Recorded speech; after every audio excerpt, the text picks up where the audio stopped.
The Ottoman Empire in today's area of Turkey had been around since the late 13th century. It was bestowed with great beauty and shroud in mystery. This manifested itself with the mysterious death of many of its princes, all beautifully disguised as accidents. It made sense then for the sultan to have several concubines, and for each one of them to have one son. The logic was that each concubine could watch over her one son and made sure that he reached maturity. At the turn of the 16th century, just as Reformation was beginning in Europe, young Prince Sulliman was 19 years old. He was number 2 in line for the throne. His mother gave him a birthday surprise, a beautiful young red-headed concubine.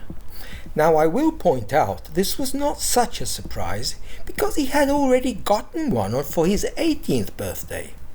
I will point out that concubines did not grow on trees those days.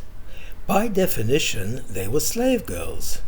According to Muslim law, one could not enslave a fellow Muslim.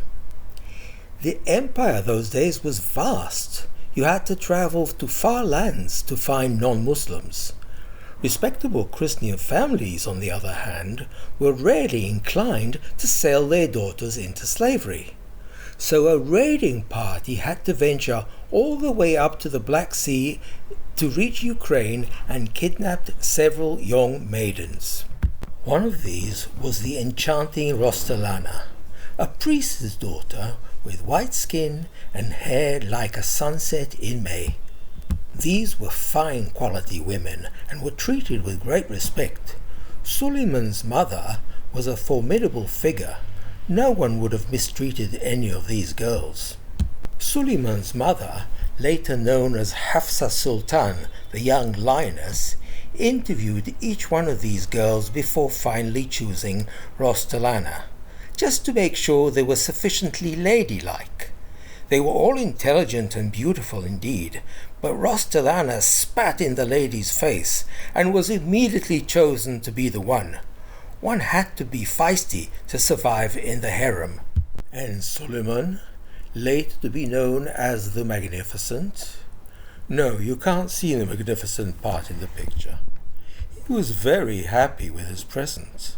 So happy, in fact, that he gave her lots of attention. He wrote her poems of love and gave her much respect, and she, in return, awarded him with a son.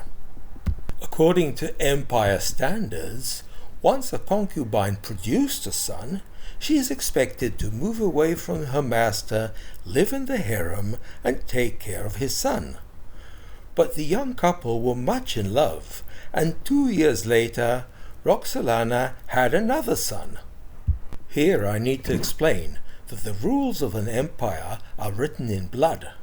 A prince needs to have several sons of different mothers so that they don't gang up on him.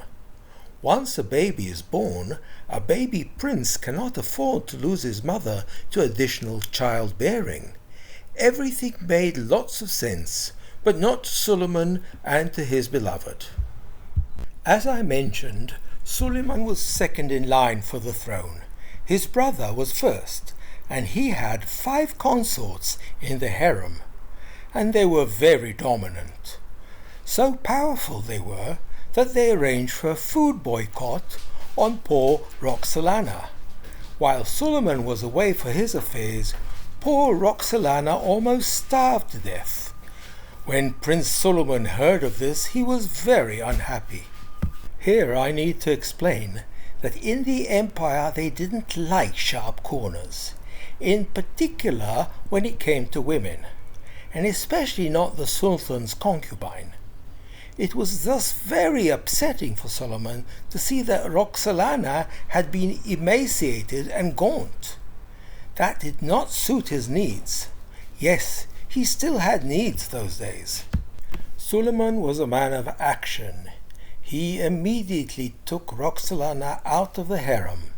He married her and he built her a castle. I didn't mention yet, but he also moved up the inheritance ladder to become first in line. That sort of thing happened every now and then. The whole empire was aghast with this defiant act of the young heir. To marry your own concubine was unheard of. A prince should marry for politics. That was a known fact, and a concubine of all things. By the time the dust settled over this outrage, Sulliman was already sultan. He and Roxolana were the power couple.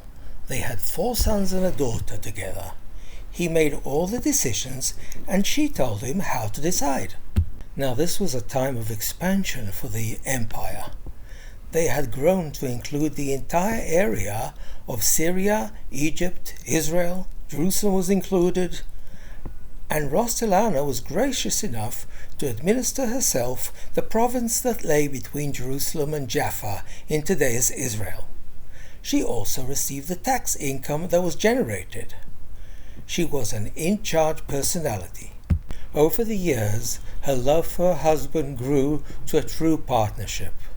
They were still the power couple, as was Henry VIII of England and the lovely Catherine of Aragon.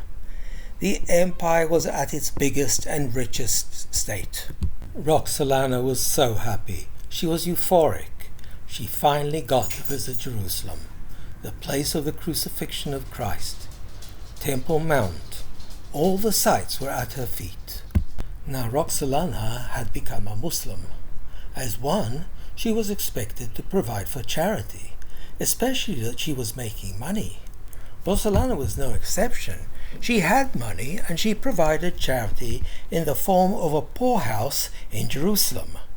Now we visit that poorhouse every now and then, but make no mistake, a poorhouse in those times was a serious institution. They dispensed food, provisions, cloth, accommodation.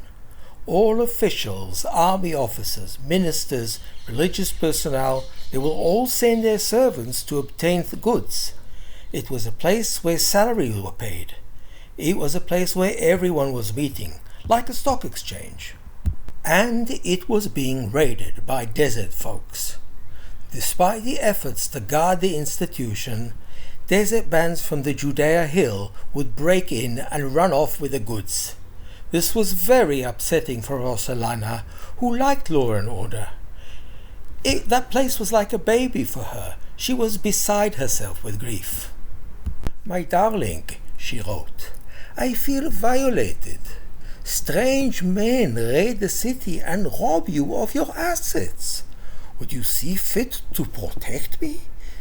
Would you build some walls around your wife?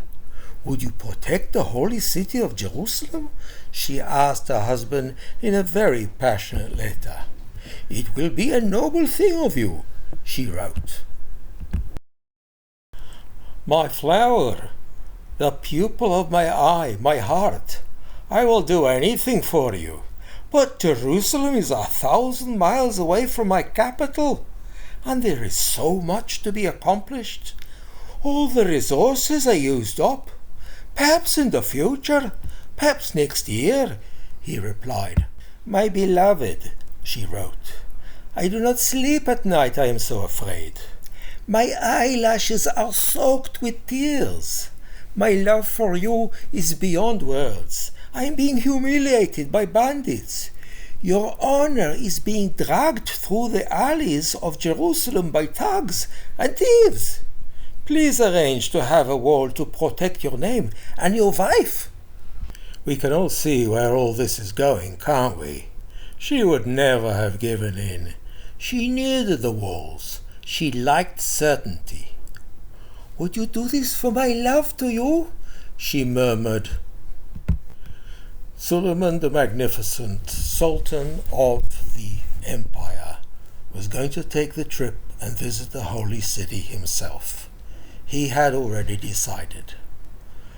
"I will do this for my love to you," he said. "I will encapsulate all my love between the walls of Jerusalem, and you can have it forever," he said. And thus Jerusalem had its walls rebuilt. Now this took some planning. They only got started on 1534, just as Henry VIII of England was divorcing the enchanting Catherine of Aragon, and Reformation was in full force. They finished a few wives later, and there was much rejoicing. I still take groups on the walls of Jerusalem on pretty days. The walls stand historically very close to where the original walls were in the time of Christ. Some parts of Mount Zion, where the room of the Last Supper is hidden, are excluded. But Jerusalem walls are whole and strong. The 2 centuries that came after the incredible love affair were the peak of the Ottoman Empire.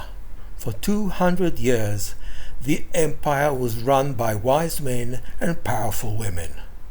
Much of Jerusalem's architecture is of that period. We still visit the poorhouse on occasion. Hi, this is Simon. Thank you for enjoying this story. Feel free to like and subscribe, and if you have any comments, leave them down below. If you're planning on visiting Israel, please drop me a line. I'm a tour guide. I might be able to show you around.